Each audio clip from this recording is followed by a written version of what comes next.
내년부터 최저임금이 8% 오릅니다. 경기 침체와 메르스 사태 등으로 어려움을 겪고 있는 영세상인들은 당장 인건비 부담에 걱정이 큽니다. 남원시가 전국에서 처음으로 지리산의 첫 산악철도를 추진하자 관광 활성화와 자연 훼손에 대한 의견이 엇갈리고 있습니다. 익산 국가산업단지가 정부의 지원으로 최첨단 산단으로 탈바꿈할 기회를 맞았지만 계획대로 될지 우려도 적지 않습니다. 정읍시가 축산을 주제로 추진하는 체험시설 건립에 대한 타당성 조사 용역에서 문제가 있다는 지적이 나와 논란이 일고 있습니다. 여러분 안녕하십니까? JTBC 8시 뉴스입니다. 내년부터 최저임금이 8% 오르게 됐습니다. 11만 명이 넘는 전북의 영세상인들은 당장 인건비 부담이 커지게 됐다며 걱정이 큽니다. 보도에 권대성 기자입니다. 이 식당은 3명의 아르바이트생을 고용하고 있습니다. 내년부터 최저임금이 5,580원에서 6,030원으로 오르면 이들의 급여도 올려줘야 합니다. 메르스 때문에 반토막난 매출이 언제 회복할지 모르는 상황에서 업주에게는 큰 부담이 아닐 수 없습니다. 메르스 때문에 자영업이 크게 힘들었고 언제 회복될지도 모르는데 아르바이트생 급여가 8%나 오르면 가게 운영이 아주 힘들어질 수밖에 없습니다. 최저임금 근로자의 87%는 영세 자영업과 중소기업에 근무하고 있습니다. 식당, 커피 전문점, 편의점 등을 운영하는 영세 상인만 전북에 11만 8천 명입니다. 올 들어 석 달 동안 전국에서 폐업한 자영업자가 5만 명에 이릅니다. 인건비 부담이 커지면 생산성이 나빠져 고용을 줄일 수밖에 없다는 게 업주들의 설명입니다. 빚을 얻어서 다른 사람들 많잖아요. 특히나 전주 시내에서 그 사람들이 만약에 인건비를 제대로 주게 되면은 본인들은 가져가는 게 하나도 없어요. 중소기업 입장에서도 원가가 오르게 돼 직원 채용에 걸림돌이 될 수 있습니다. 기업들은 신규 고용 창출이라든가 또 투자에도 커다란 제약 요건이 될 전망입니다. 길어지는 소비 부진과 메르스 사태 등으로 인한 매출 감소에 최저임금 인상이 겹치면서 영세 상인들의 걱정이 더욱 커지고 있습니다. JTBC 뉴스 권대성입니다. 남원시가 지리산에 전국 첫 산악철도를 추진하고 있습니다. 기존의 도로에 레일만 깔겠다는 계획이지만 환경부는 자연 훼손을 우려해 꺼림직한 입장을 보이고 있습니다. 김철 기자가 보도합니다. 남원 지리산을 넘는 정령치 도로입니다. 고지대라 겨울만 되면 눈이 쌓이고 결빙이 돼 통제되는 곳입니다. 남원시가 이 도로에 전국 첫 산악철도를 추진하고 있습니다. 하지만 공원자연보존지구 내 궤도가 2km로 제한돼 산악철도 설치가 불가능합니다. 행정자치부가 오늘 남원에서 규제개혁 토론회를 열고 규제를 푸는 방안을 논의했습니다.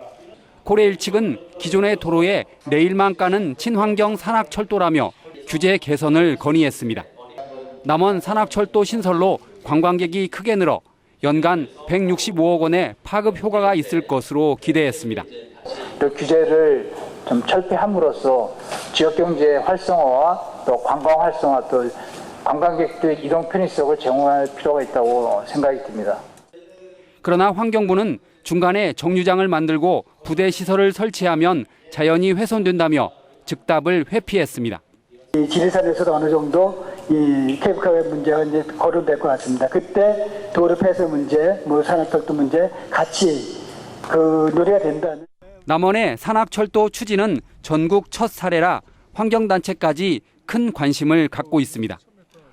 전국 첫 산악철도로 관광을 활성화하느냐 아니면 자연 훼손을 최소화하느냐를 놓고 치열한 논리 싸움이 불가피하게 됐습니다. JTBC 뉴스 김철우입니다. 전라북도가 탄소산업 2025 비전을 발표했습니다. 탄소산업 2025 비전은 오는 2025년까지 매출 10조 원과 기업 유치 240개, 고용 창출 3만 5천 명을 목표로 하고 있습니다. 전라북도는 141곳의 기업이 탄소융합산업 연구조합을 결성해 오는 11월쯤 공식 출범할 계획이라며 이 연구조합이 탄소산업 정책을 기획하고 정부의 예산 지원을 요청해 탄소산업의 발전을 더 앞당길 것으로 내다봤습니다. 익산 국가산업단지가 정부의 노후산단 경쟁력 강화 사업에 선정돼 최첨단 산업단지로 탈바꿈할 기회를 맞았습니다. 하지만 6년 전에도 구조 고도화 사업을 추진했지만 민간 투자를 끌어내지 못해 무산된 적이 있어 장밋빛 청사진에 그칠 우려도 나오고 있습니다. 김진형 기자입니다. 정부의 노후산업단지 경쟁력 강화 사업에 선정된 익산 국가산업단지입니다. 2025년까지 국가와 지방예산 700억 원, 민간 자본 1,775억 원을 들여 40년이 넘은 낡은 산업단지를 최첨단 산업단지로 바꾸게 됩니다. 이미 확정된 종합비즈니스센터 건립과 3D 프린팅 거점센터 사업도 탄력을 받을 것으로 기대됩니다. 그 사업이 되면 거기에 국제 컨벤션 센터도 들어오고요. 우리 기업들이 활용할 수 있는 지원들이 충분하고요. 또 업체들은 시설이 현대화됐기 때문에 기업들이 많이 올 것으로 판단됩니다. 하지만 노후산단 경쟁력 강화 사업이 계획대로 추진될 수 있을지 우려하는 목소리가 나오고 있습니다. 전체 사업비의 절반이 넘는 민간 자본 확보가 쉽지 않기 때문입니다. 2009년에도 정부의 노후산단 구조 고도화 시범 지역으로 선정됐지만 민간 투자를 끌어내지 못해 무산됐습니다. 처음에는 펀드를 조성해서 그 매입을 전체를 해준다고 했었어요. 그런데 이제 그게 펀드 조성하는 게 무마되고, 그 다음에는 민자로 유치를 해가지고 하려고 하다가 위험하게 되고. 익산 국가산업단지가 침체에서 벗어나 지역 경제를 이끄는 성장 동력이 될 수 있도록 사업 초기 단계부터 철저한 준비와 노력이 필요해 보입니다. JTB 뉴스 김진형입니다. 정부가 불합리한 규제를 줄이기 위해 자치단체의 조례 개선 등을 권고한 가운데 전북의 규제 정비가 중위권인 39%에 그치고 있습니다.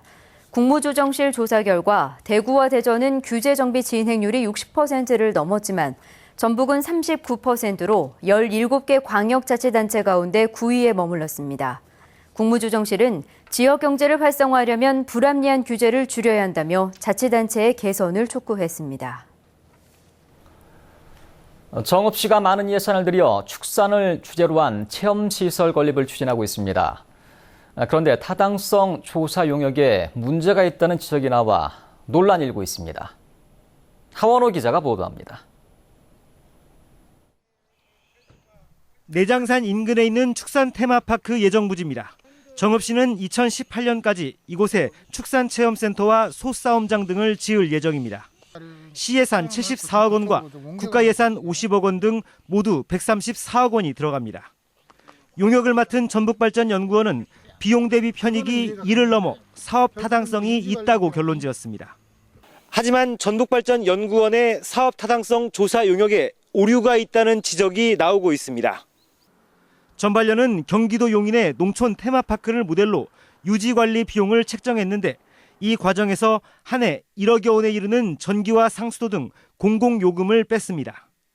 이런 경비를 넣고 계산하면 오히려 적자가 발생해 비용 대비 편익은 1을 넘지 못합니다. 적자 운영이라는 얘기입니다. 일반 관리비가 상당 부분 금액이 누락되어 있는 채로 계산이 되어 있어요. 정읍 축산 테마파크가 사업 타당성이 있다. 이렇게 결론이 났지만 계산대로 하다 보면 결국은 사업 타당성이 전혀 없는 것으로. 한 해 방문객 수도 부풀렸다는 주장도 제기됐습니다. 용역팀은 경기도 안성과 용인, 이천의 농촌체험시설과 정읍 방문객 수를 기준으로 한 해 26만여 명이 정읍 축산 테마파크를 방문할 것으로 예상했습니다. 하지만 이들 세 곳은 서울 등 인구가 밀집한 수도권이 1시간 거리 이내에 있습니다. 주변 도시라곤 전주와 광주밖에 없는 정읍과 비교하기엔 무리가 있습니다. 전반련은 일부 공공요금이 빠진 것은 사실이지만 결과에 영향을 줄 정도는 아니고 방문객 수 산출에도 문제가 없다고 주장했습니다. 정읍 주변의 고창 부안의 관광시설의 유료 관광객들이 저희가 조사한 바로는 22만에서 70만 가까이 지금 방문하는 것으로 나타나고 있습니다. 그래서 정읍 축산 테마파크의 수요가 과대 추정되었다라고 보기는 어려운 것 같습니다. 국가 예산을 받았다며 덜컥 건물부터 지었다가 운영비 부담에 낭패를 겪는 시군이 적지 않습니다. 정읍 축산 테마파크가 세금만 낭비하는 시설이 되지 않도록 계획 단계부터 철저한 준비가 필요해 보입니다. JTB 뉴스 하원호입니다. 새정치민주연합 김춘진 의원이 개점 휴업 상태인 전북대 인수공통 전염병 연구소에 정부의 예산 지원을 촉구했습니다. 전북대 인수공통 전염병 연구소는 지난 2013년에 세워졌지만 연구 인력과 예산이 부족해 제대로 된 연구를 못하고 있습니다. 김춘진 의원은 아시아 최대 연구시설을 지어놓고 메르스 사태 때 전혀 활용하지 못했다며 정부가 연구소 기능 강화를 위해 우선 103억 원의 예산을 확보해야 된다고 주장했습니다.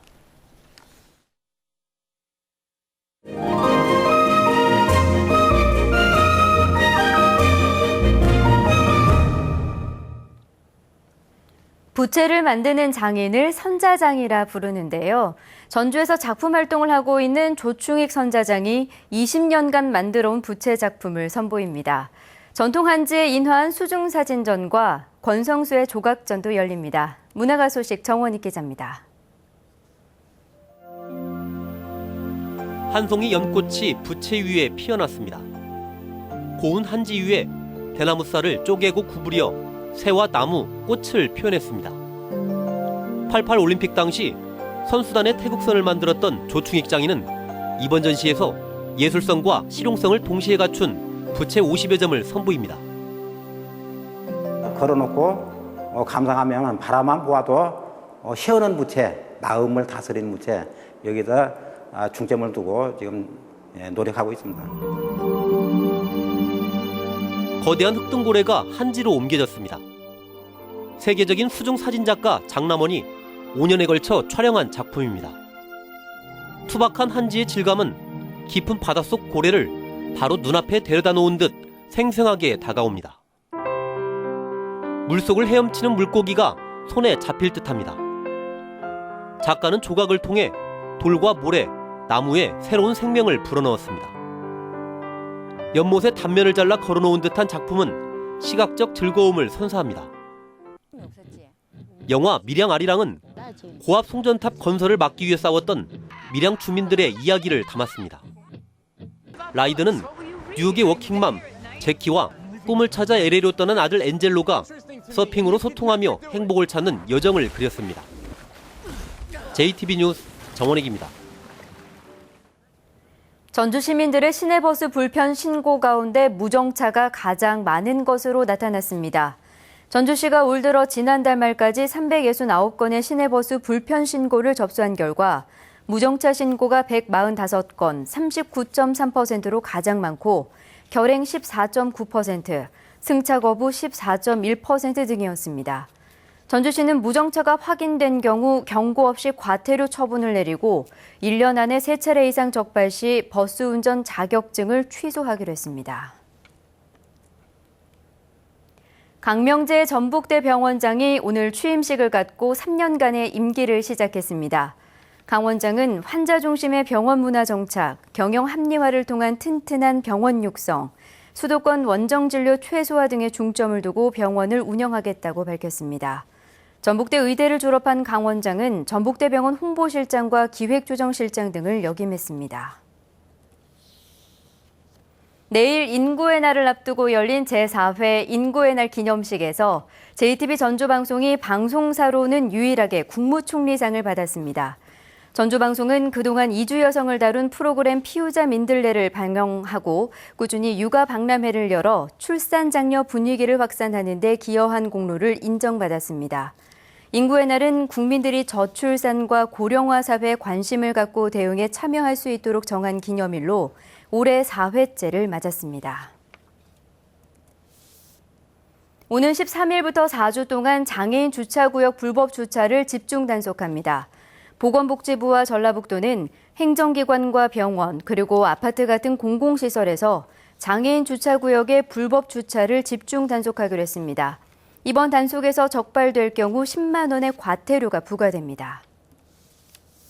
전주지방법원 제2형사부는 여고생을 성추행하고도 피해 여고생을 고소한 혐의로 기소된 46살 김모 씨에게 징역 2년을 선고하고 성폭력 치료글의 40시간 이수를 명령했습니다.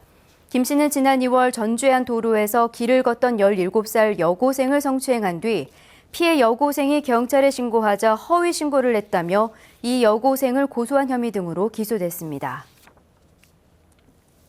오늘 오전 4시쯤 전주시 팔복동의 한 가스 충정소 앞 도로에서 승용차와 승합차가 부딪혔습니다. 이 사고로 60살 이모 씨가 숨지고 두 차량에 타고 있던 7명이 크고 작은 부상을 입었습니다.